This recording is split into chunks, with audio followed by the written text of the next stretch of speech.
हर हर महादेव। बंधुओं, 19 कथा और रहस्य के इस पावन आध्यात्मिक मंच पर आपका पुनः स्वागत एवं अभिनंदन है। मित्रों, मनुष्य का जीवन क्या है? जन्म और मृत्यु के भय झूलती हुई एक श्वास प्रक्रिया मात्र। हम सभी इस नश्वर संसार में अनेक सांसारिक कामनाएं लेकर आते हैं। धन, धान, रूप और सत्ता, ये सभी क्षणभंगुर हैं, परंतु जब किसी जीव के भीतर मोक्ष की इच्छा रखने वाला जागृत होता है, तब वह इच्छाओं के इस मायाजाल को लांघकर परमार्थ की आकांक्षा करता है। आज हम जिस कथा के महासागर में अवगाहन करने जा रहे हैं, वह किसी साधारण कामना की कथा नहीं है। यह उस अलौकिक प्रसंग की कथा है जब एक छोटे से बालक के निष्कपट भोलेपन ने काल गणक यमराज की काल पंजिका अर्थात बही खाता को ही निरर्थक सिद्ध कर दिया था। आज अपनी चेतना को एकाग्र कीजिए, क्योंकि आज हम शिव महापुराण की रुद्र संहिता के उस अध्याय का पन्ना खोलने जा रहे हैं जिसमें ईश्वरीय कौतुक भी है और वैदिक मनोविज्ञान का सबसे बड़ा रहस्य भी है। महर्षि शिलाद का उग्र तप और देवलोक में उद्वेग। प्राचीन काल की बात है कि आर्यावर्त की पवित्र भूमि पर एक महान सिद्ध और वीतरागी तपस्वी रहा करते थे, महर्षि शिलाद। उनका रोम रोम केवल देवादिदेव महादेव के ध्यान में लीन रहता था, परंतु उनके जीवन में एक ही रिक्तता थी। क्या? कि वे संतानहीन थे। बंधुओं, एक साधारण मनुष्य वंश वृद्धि हेतु पुत्र की कामना करता है, परंतु महर्षि शिलाद की दृष्टि तो काल के भी पार थी। उन्होंने विचार किया, यदि मैं किसी ऐसे पुत्र को जन्म दूं जो काल के गाल में समा जाने वाला हो, तो उस जन्म का क्या औचित्य। मैं एक ऐसी संतान की आकांक्षा करता हूं जो मृत्युंजय हो, जो स्वयं दिव्यता का साकार स्वरूप हो।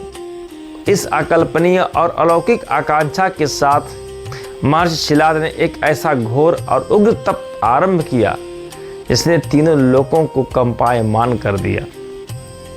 उनके तपोबल की उष्मा से स्वर्गलोक तपने लगा। अब बंधुओं, यहाँ पर एक बड़ा ही लौकिक हास्य उत्पन्न होता है।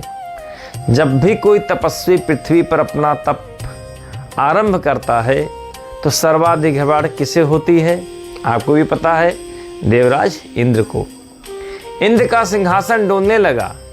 देवराज का चित्त उद्विग्न हो उठा। उन्होंने घबरा कर देवर्षि नारद से कहा कि हे महर्षि, हे देवर्षि नारद, इस भूलोक के तपस्वी सदैव मेरे इंद्रासन के लिए ही क्यों ललायत रहते हैं? अब ये महर्षि शिलाद क्या मांगने आ रहे हैं? क्यों तपस्या करने जा रहे हैं? क्यों तपस्या कर रहे हैं?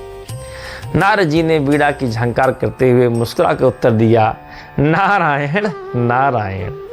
हे देवराज, आपने इंद्रासन का मोह है, आप इसे त्याग दीजिए।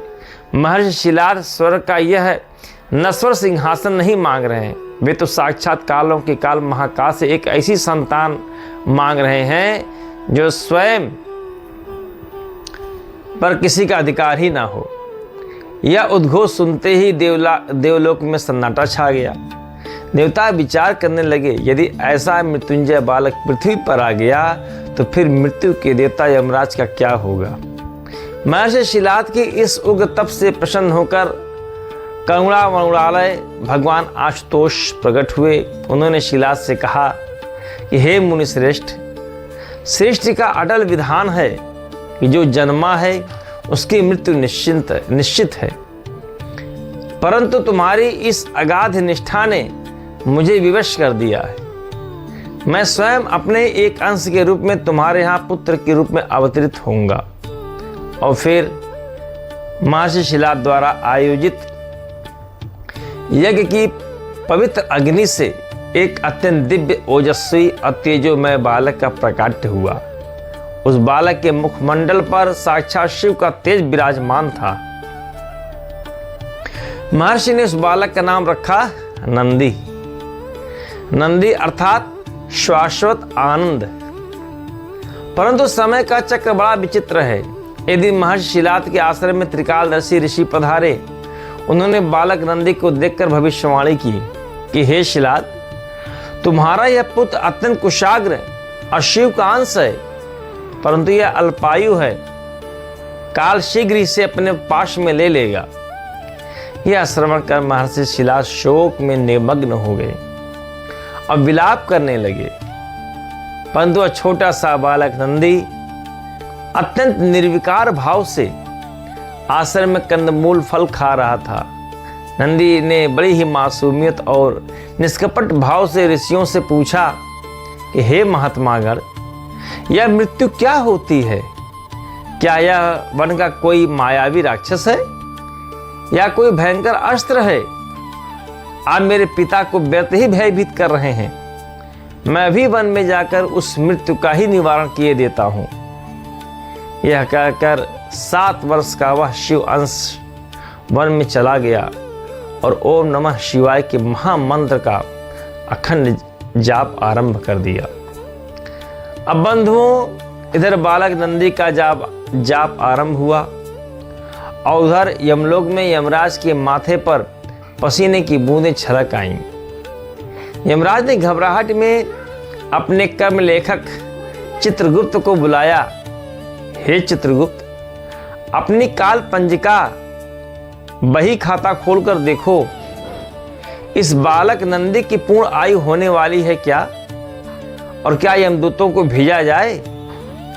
चित्रगुप्त ने पंजिका के पृष्ठ पलटे और कांपते स्वर में बोले, क्षमा करें धर्मराज, भूल कर भी अपने दूतों को वहां मत भेजिएगा।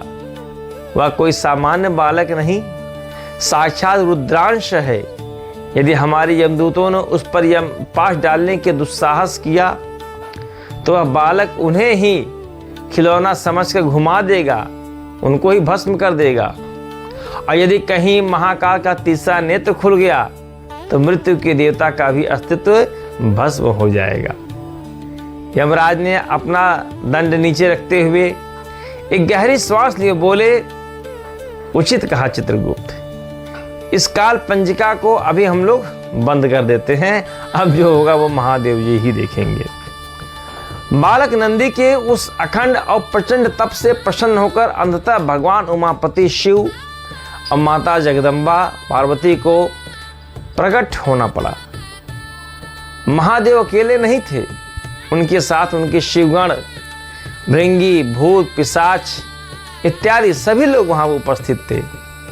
महादेव ने नंदी को उठाकर अपने वक्षस्थल हृदय से लगा लिया और उद्घोष किया कि हे नंदी, तुमने आज काल को भी पराजित कर दिया है। आज से तुम काल के पाश से सर्वथा मुक्त हो।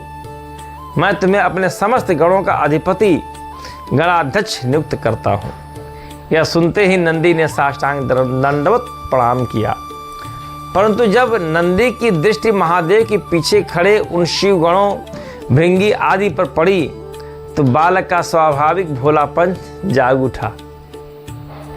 नंदी ने अत्यंत कोमलता से पूछा, हे उमानाथ, क्षमा कीजिएगा, परंतु आपके अनुचर इतने कृशकाय और अस्थि पंजर केवल हड्डियों का ढांचा मात्र क्यों है? क्या कैलाश पर्वत पर कंदमूल और फलाहार का कोई अभाव है क्या? यदि आपकी आज्ञा हो तो मैंने आश्रम से कुछ पुष्टि कारक आहार प्रदान करूं। बालक नंदी के इस सात्विक और हास्य निष्कपट करुणा को देखकर साक्षात भगवती उमा पार्वती भी अपनी मुस्कान को रोक ना सकी। महादेव हंस पड़े और उसी क्षण उन्होंने नंदी को वह अजर अमर दिव्य वृषभ बैल का स्वरूप प्रदान कर दिया, जो आज हम प्रत्येक शिवालय में देखते हैं। मेरे प्रिय भक्तों और दोस्तों, 19 कथा और रहस्य केवल कथाओं का वाचन नहीं करता, अपितु इसके पीछे छिपे वैदिक मनोविज्ञान को भी आपके समक्ष उद्घाटित करता है। इस अलौकिक प्रसंग में छिपा है गूढ़ रहस्य। वो गूढ़ रहस्य क्या है? क्या आपने कभी विचार किया कि नंदी देव सदैव शिवालय में भगवान की ओर ही दृष्टि गड़ाए क्यों रहते हैं, क्यों बैठे रहते हैं? वे कभी संसार की ओर मुख क्यों नहीं करते?